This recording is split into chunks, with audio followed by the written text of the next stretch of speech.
Hi everyone, it's Linda and Michelle, and we are in the theater parking lot after just seeing our first movie of the day.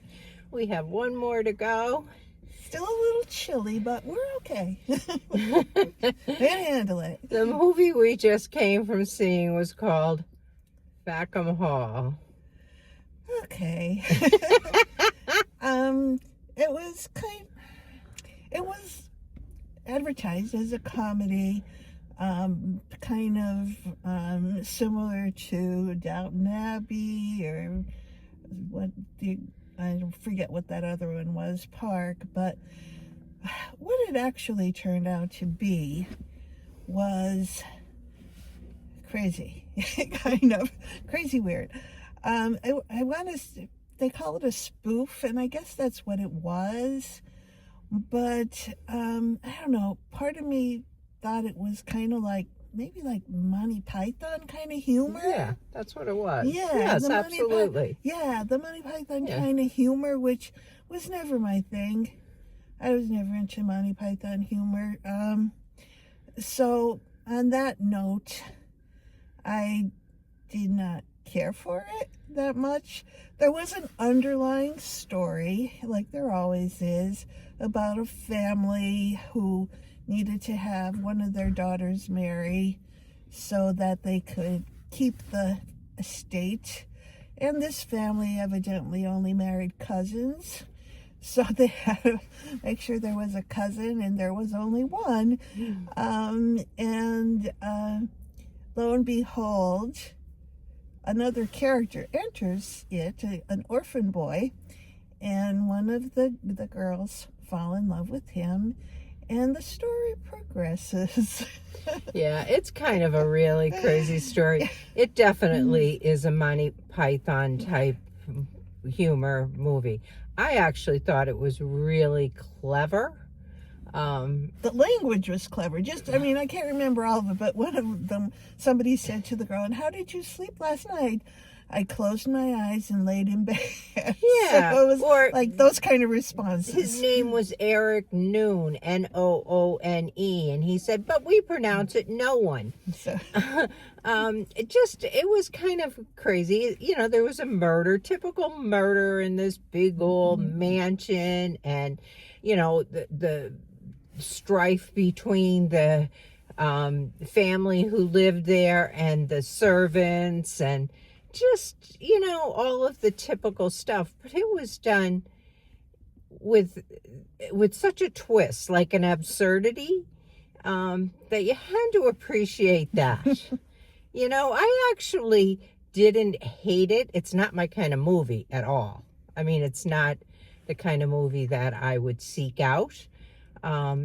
But I appreciate it for what it was. You're kind of right about that as far as how they spoke. And it's just amazing how you could say one thing, but it could totally mean something Yeah, else, the writing was tremendously good. I mean, and so was the acting, but the writing was really, really good. That's like the priest when he would be reading things, and instead of stopping at periods, he would carry on to the next sentence, and it would be, and it was oh my God, absurdity. This is like, no, this is not in the Bible. Yes, the bride and groom are assholes. The bride and groom, period, as souls of the Lord, you know, that kind of thing. Yeah, that was very different. Yeah, everything about it was different. Everything it was. about it. It wasn't your typical movie. There is such an audience for this, though, I'm sure, because there are a lot of people that love the Monty Python type stuff. And there were people in the theater next to us that enjoyed it and laughed through it. I don't know. How would you rate this? Well, I like I said in the beginning, it's really not me. I'm not one of the fans, but I was going to give it a 5. Okay. But let me tell you, I started out with 0 when I first started watching it. But then as it progressed a little bit, I says, okay, well, I'll give it a 5, just for all the points you kind of talked about. Yeah. I think it deserves that. And again, you know, just because it's not my kind of movie doesn't mean it won't be your kind of movie if you like that kind of humor. Yeah, I'm going to give it a 7, actually, because I really do appreciate the writing and how absurd it was. Yeah, You know, it's not, you definitely. don't see a lot of movies like this one. It was different. I didn't know this was what I was going to see, so it was kind of a surprise. You know, I really didn't have any interest in it, and Michelle mentioned it, and I said, "Yeah, I'll go."